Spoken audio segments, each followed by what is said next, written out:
And in the United States and like in other places as well too, we have food banks where people who are poor or have food insecurities can go get food. Do you have to make the transaction with the poor person in the event of kafara, or can you give it to a place like those food banks where they could transact with other people? In principle, the food has to reach the poor. What reaches the poor has to be food. So either you give them the food yourself, or if you appoint someone else, like for example in this case, you give money to those who are trustworthy, and then from the money they buy food and they make it reach the poor as food. This is fine as long as they don't take some transactions of service or something like this. So as long as it reaches the poor food, then it's permissible, Allah, but not money. Okay, no problem. No. But just a caveat on that though, food banks in America don't have any checks and balances to make sure the person taking is poor. So if somebody who's rich and takes that food, I don't think they check your taxes, right? So in the Sharia, it has to be those that are mustahiq, those that are, so in a Muslim country where they would verify, yes. But here I would be careful with that. Hayakumullah. There's a question. A sister of several brothers, and she said, I am also a mother of 2 boys.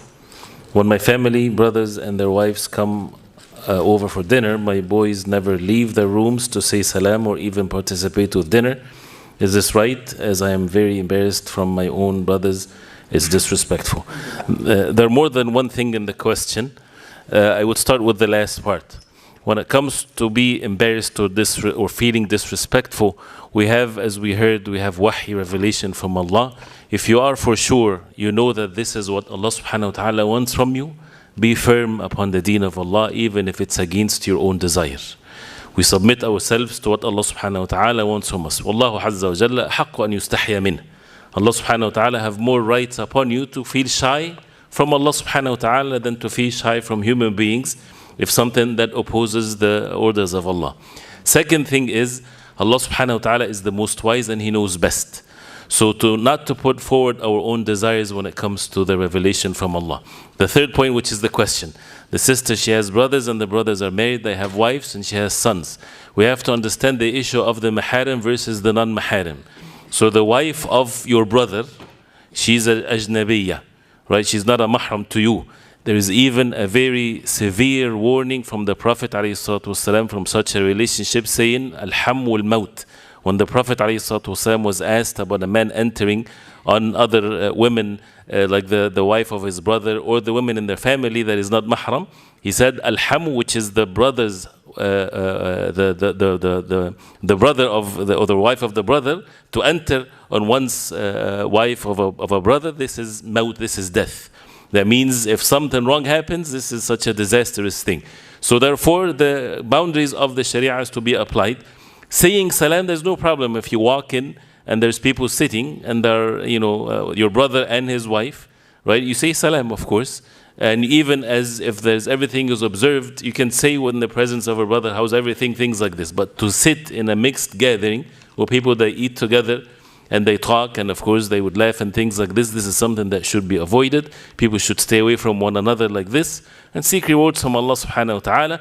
And I would advise you, because of the time, Sheikh Muhammad ibn Ibrahim al-Sheikh, the Sheikh of Sheikh ibn Baz, rahimahullah, the Mufti of before, he has a beautiful, if you can call it a fatwa or so, when it comes to the mixing, very beautiful, talking from even Surah Yusuf and so on, categorizing the different levels of people, mixing when it comes to mixing. There is mixing which is okay, your mother, your wife, things like this. And there is a mixing, people walking in the streets, but the mixing that is would make people not lower their gaze and things like this, this is where you put al-fatin or al-maftoon next to each other.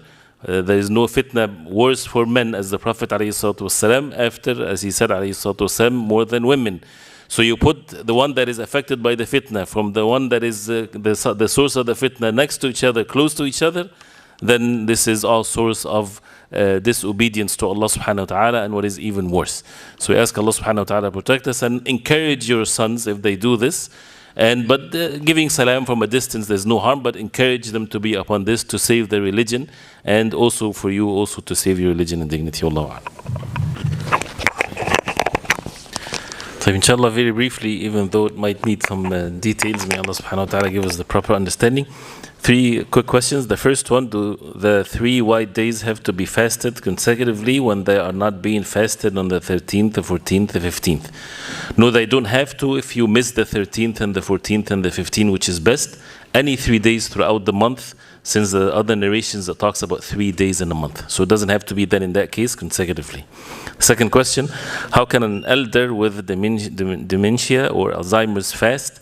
In this particular case, he can remember some days that is Ramadan and other days he is not even aware of who he is. Should the family feed a poor person for each day, or is their fasting not mandatory since they don't fulfill the condition of being sane? With specific situations, again, the Muslim doctor, of course, is to be consulted, that exalted the deen of Allah, knows the ruling. But with this, according to what is mentioned, if a person loses it in some days and remembers in other days, then he is addressed, mukallaf, is according to his consciousness. So if he's conscious some days, then it's an obligatory upon him. If he's not in other days, there's no making up the days for him in this case, no feeding, no nothing, because he's not responsible for his actions. So if this goes on and off like this, wallahu a'lam. The third one, earlier you mentioned in regards to fasting when traveling, that is sunnah to do what is easier. Can that same line of reasoning be applied to picking and choosing between schools of thoughts to make the easier choice? First of all, analogy or al-qiyas is something that we need to try to stay away from and ask the people of knowledge with this matter. The first part, as it's clear. The second one, as a quick advice, if you want to study fiqh, yes, of course, studying fiqh is to study through the school of thoughts. Choose the school of thought or the madhab that is well served in your community, in your locality, from the people of Ahl Sunnah. So 2 things. Say, for example, if you are in a place like Egypt, for example, so you have Shafi'i scholars, mashallah, and you want to study fiqh, you're not asking a question of fiqh. If you ask a person that you trust his knowledge and his religion, it doesn't matter, he's from the people of Ahl Sunnah, he'll give you the right verdict with the evidence and things like this. But if you want to pursue the path of studying fiqh, then study the madhab that is in your locality, but from someone that his aqidah is sound, he's from the people of Ahl Sunnah, he's not going to blindly follow anything like this, and this is how the best way to do it. Wallahu a'lam. As far as nowadays with the ease of communication, many of the ulama, if they follow, for example, a madhab that is well served and you can be safe, mashallah, this is what's to be done. Wallahu a'lam.